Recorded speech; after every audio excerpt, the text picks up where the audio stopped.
Saudara dan saudara kasih, kerajaan semacam apakah yang ingin dibangun dan terus dibangun, di mana rajanya adalah Kristus? Kerajaan seperti apakah yang sebenarnya dicita-citakan dan ternyata di dalamnya kita dijadikan warganya? Di dalamnya kita harus mengambil bagian di dalam kerajaan itu. Daniel dalam nubuatnya ia menyampaikan penglihatannya. Putra manusia itu, Yesus Kristus itu, kepadanya diserahkan kekuasaan seluruhnya, seluruh dunia, bahkan bukan hanya dunia orang hidup, tetapi juga dunia setelah kehidupan ini. Maka kalau dibandingkan dengan kerajaan, wilayah kekuasaan yang dimiliki Pilatus, jelas bukan bandingannya. Walaupun ternyata Pilatus merasa lebih kuasa, seolah-olah ia memiliki banyak hal itu. Kerajaan semacam itulah yang di dalamnya kita diharapkan mengambil bagian. Dalam kerajaan itulah juga yang mulai sekarang di dunia ini kita diminta untuk melakukan apapun juga demi terbangunnya kerajaan itu. Sekurang-kurangnya kerajaan yang sudah terjadi dan mulai terbangun di dunia sana, mulai terbangun juga di dunia sekarang ini. Kemudian bacaan kedua, pembacaan dari kitab Wahyu, semakin jelas ditunjukkan bahwa di dalam kerajaan itu ternyata Yesus Kristus yang adalah rajanya. Yesus Kristus yang adalah hakim agungnya. Karena dia telah membuktikan, dia telah menunjukkannya. Yohanes berupaya menjelaskan apa yang pernah disampaikan Yesus ketika ia masih di dunia. Bahkan memberi keteladanan kepada kita bagaimana akhirnya nanti bahwa kita akan bisa menjadi satu bagian dalam kerajaan itu. Saudara dan saudara kasih, tentu saja menjadikan Yesus adalah raja berarti menempatkan dia menjadi pemimpin, menempatkan dia menjadi orang yang mengarahkan, menjadikan dia orang yang terus menunjukkan jalan. Dan karena ia adalah pemimpin itu, kepadanya lah kita menghamba, kita menempatkan diri sebagai hambanya.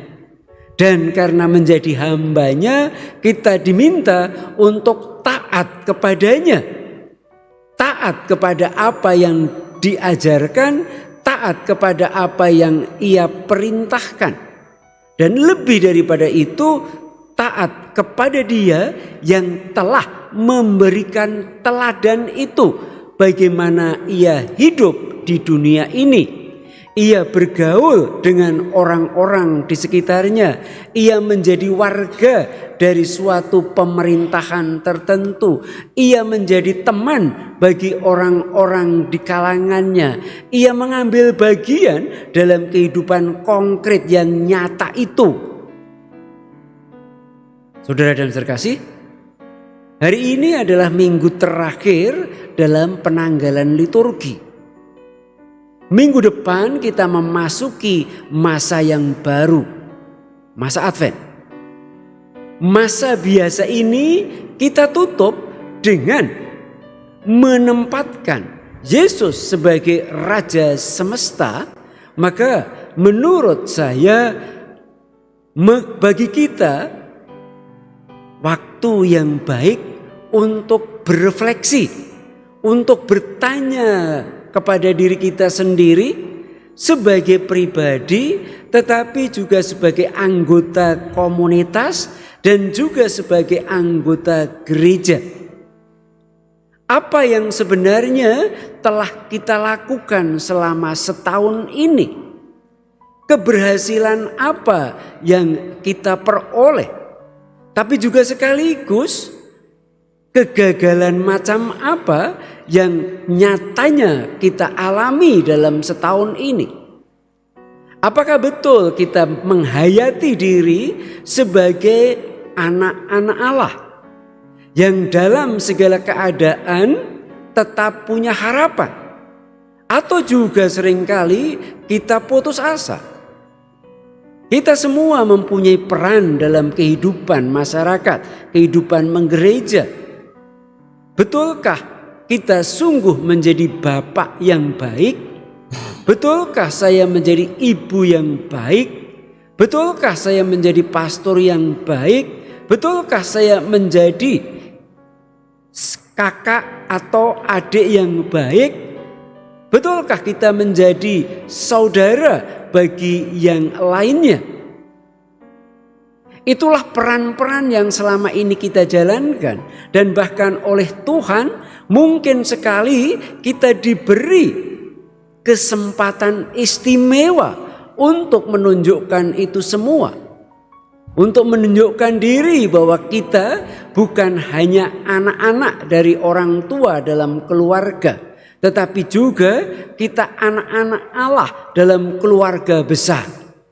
Sebagai orang-orang Katolik di Indonesia, sebagai orang-orang Katolik dalam masyarakat setempat. Disitulah kita berefleksi, kita bertanya selama setahun ini. Di hadapan Sang Raja, di hadapan Sang Hakim Agung, kepadanya lah kita harus memberikan pertanggungjawaban itu. Tentu saja pasti kita banyak melakukan kesalahan. Tentu saja banyak kegagalan. Tetapi kita tidak boleh putus asa. Karena ternyata dalam bacaan kedua tadi ditegaskan bahwa Dia yang meraja itu, Dia yang adalah hakim itu, ternyata Dia itu mencintai kita. Tentu saja tidak akan hanya mengukur dengan keadilan, kemudian membandingkan kebaikan dan keburukan. Tetapi Ia sebagai Raja Agung, sebagai Hakim Agung, Dia akan tetap memenangkan kita karena kasih-Nya. Karena Ia sungguh-sungguh mengasihi dan memperhatikan kita itu. Saudara dan saudara terkasih, saatnya kita bersyukur, saatnya kita menyatakan terima kasih kepada Tuhan, tetapi juga kepada saudara-saudari kita, kepada orang tua kita, kepada anak-anak kita, kepada teman-teman kita. Bahkan kita bersyukur kepada orang-orang yang mengganggu kita, orang-orang yang berbuat tidak baik kepada kita. Terhadap orang baik kita mempunyai keteladanan atau mempunyai contoh bagi kehidupan kita.